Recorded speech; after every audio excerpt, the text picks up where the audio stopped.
Hi everyone, it's Lindsay. I'm back today with a video on Embossed Resist. This is a technique I've done before, however today I'm going to be using it with the stencil. So this is a brand new stencil from Craft and Desert Divas. It is a 6x6 stencil. It is that heavy clear plastic. A lot of different techniques you'll be able to do with this. I want to show you the Embossed Resist technique, and you'll see mine has a little bit of black on it. I've already been playing around with this a lot. Yours won't look like that. That's just from me being very messy. So starting off, I am using a piece of cardstock. This measures 4¼ inches by 5½. So it's an A2 size panel. Now I'm going to lay my stencil over this piece of cardstock and position it exactly where I want it. So these can be used either way. I'm going to be using it with the house on the left side. You could also flip this over and use it the opposite way if you wanted to, but I'm going to use it like I am today. On another card that I have coming up, I've actually used it the opposite way. Now, once I have that positioned exactly where I want it, I use some painter's tape to tape it down to a scrap piece of cardstock. And now I'm just going to smush my Versamark ink pad right over the top of the stencil. Now, with this particular stencil, I'm going straight from the ink pad onto the paper. If you wanted, you could use some type of sponge. However, I find it easier just to take my ink pad to it. Now, I'm going to be embossing in black. You could emboss in any color you wanted to. So if you wanted to keep this a white background, you could do clear embossing or a white embossing powder. Any sort of embossing powder would work. And also any type of embossing ink you might have. So your pigment inks, distress inks will stay wet long enough sometimes to emboss them, but I'm just using my Versamark. With this stencil, you do want to just kind of pick it up and pat it down. You don't want to really do any rubbing because it does have some of those pieces that overhang, like the little bat on the tree. You don't want to move him around too much. So just press down and pull up. Once I have that done, I'm going to carefully lift up this stencil. You won't be able to see anything on here. In real life, you can see it a little bit, but because it's the clear ink on white paper, you can't see anything until I add this embossing powder. This is Black Twinkle from Wow, and it's a black embossing powder with a silver glitter in it, and it is gorgeous. For this particular scene, a regular black embossing powder would work as well, but I had this on hand, so I thought, why not use it and add that little bit of sparkle? It really does add a lot to your card. Once that's done, I'm going to pick this up actually and show you that sparkle because it is gorgeous. You really don't get a nice view of it in the video, but it has a lot of shine to it. So once that is on there, I just spread it all over my paper. I'm just going to pick it up and let the extra fall off. I used my embossing bag before I started with my ink, so everything came off very easily. And I didn't have a whole lot of stray powders. But if you do, just turn your paper over and give it a few gentle taps. Normally that will release any little strays you might have. Or you can take a paintbrush, just a small, whatever kind of paintbrush you have on hand, and just very carefully get those little extra specks off. Once that was done and I had it exactly how I wanted it, I'm going to heat set this entire thing. Now I'm working on a heavy cardstock, but even so, you are going to get a little bit of warping. What I do to help that is I actually hit it from the back after I have let my heat gun warm up for a good 30 seconds at least. When you get it nice and hot and then you bring it over to the paper, it melts your embossing powder so much quicker, and then you don't have as much warping. Also, heating it from the back will kind of straighten it out a little bit. You just don't want to do it too much or it'll get a little crinkly looking. So I just kept moving my heat gun around, making sure I didn't leave it on one area too long and burn any embossing powder, but you also want to make sure all those little nooks and crannies are embossed and that heat powder is set. Now once that was done, it was time to move on to doing some of the Embossed Resist technique. Now once that embossing powder is dry and all melted on your paper, it has a very smooth surface. Now excuse my ink pad, I did a little bit of glittering and I don't know what happened. I get glitter everywhere, and it happened to end up on my vintage photo ink pad, but that's okay. It still works just fine. Now, the Embossed Resist technique is very easy.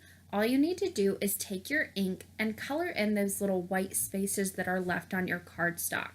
and I'm going to be using different colors here. Now, like I said before, once you heat that embossing powder, it's got a nice slick surface to it. Even this one with the glitter, it's got a little bit of texture, but it's relatively smooth. What that's going to do is it's actually going to allow the ink to sit on top of it so it won't absorb into the paper, and then you can just color in those white spots and it's not going to get anywhere else. Now I'm using my distress inks. Like I said, I'm using some Vintage Photo on that little tree to the right hand side, and I'll be using it on these two little paths that lead up to the house.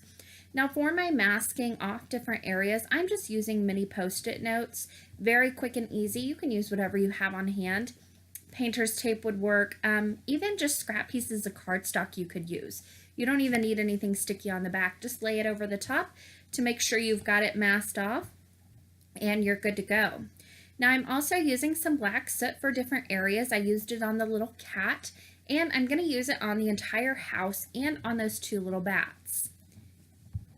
Now because I'm using my distress inks, I'm using my mini ink blending tool, and I already have the sponges ready to go on all of my distress inks.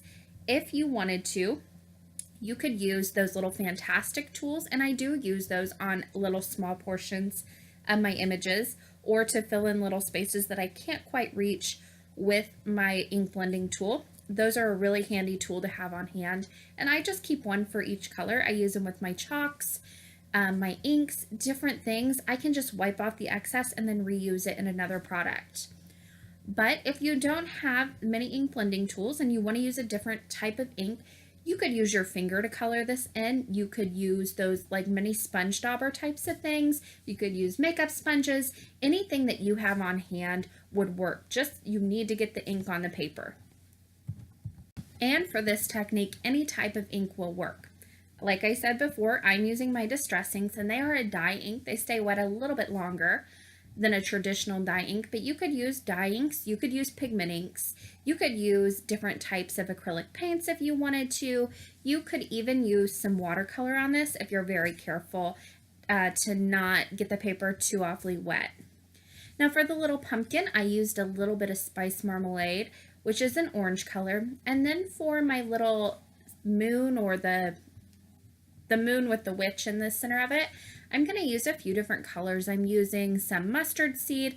I came back in with a little Spice Marmalade, and then I'm using a little bit of Festive Berries right on the edge of that to give it a little bit of a red color. And then I blended the entire thing out with some more of the mustard seed. I did leave the cloud completely white, and here's where I came back in with my Fantastics tool just to fill in a little bit of that tree that I couldn't reach with my blending tool. I also used hickory smoke on the little tombstones and the crosses as well.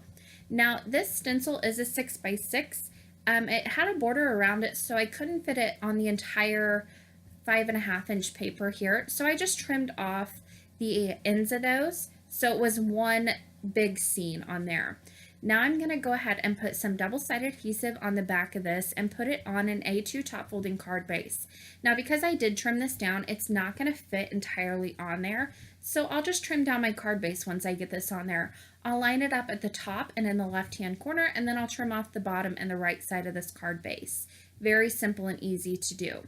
So I did stamp out a few images from the Frightfully Sweet stamp set. I used a little mummy and also the vampire and the sentiment from that set, and I stamped those out and colored those in. I actually have the coloring of the vampire up on my Instagram and Facebook. I did a little bit of speed coloring, and this video was a little long, so I just cut out the coloring. It was very simple coloring. Now for this frame, I did a little bit of die cut inlay. I used the Fancy Frames die set, and I used the largest scalloped rectangle and the largest regular rectangle just inlaid inside that to cut out a black cardstock frame. I put a little fun foam on the back of that and popped that up to kind of frame out that background. And now I'm going to add my little images in that scene and create a very nice scene, which was very easy to do because this stencil made the background for me. So I put the mummy in the bottom right hand corner. The little vampire looks like he was walking down the lane. And for the sentiment, I cut that out with the flag banner, and I'm just going to pop that up at a little bit of an angle in the top left hand corner to completely finish off the card for today. And that is just one of the many techniques that you can do with this brand new stencil from Craft and Desert Divas. Now, if you want to go check out some more inspiration that the design team has with this new stencil, you can go over to the Facebook group, the new release event, and you can check out all the cards there. I'll leave that link in the description box below, but I will leave you with a few pictures of the finished card for now.